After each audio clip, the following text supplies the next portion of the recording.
കൂട്ടുകാരെ, നവംബർ മാസം 14 ഇന്ത്യയുടെ ആദ്യത്തെ പ്രധാനമന്ത്രിയായ ജവഹർലാൽ നെഹ്റുവിന്റെ ജന്മദിനമാണല്ലോ.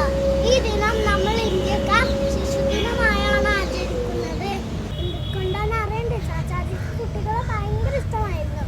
കുട്ടികളോടൊപ്പം ഇരിക്കാനും കുട്ടികൾക്ക് വേണ്ടി എഴുതാനും അദ്ദേഹം സമയം കണ്ടെത്തിയിരുന്നു. ഇന്ത്യയിലെ കുട്ടികളുടെ ഭാവിയാണ് രാജ്യത്തിന്റെ ഭാവി എന്ന് അദ്ദേഹം വിശ്വസിച്ചിരുന്നു.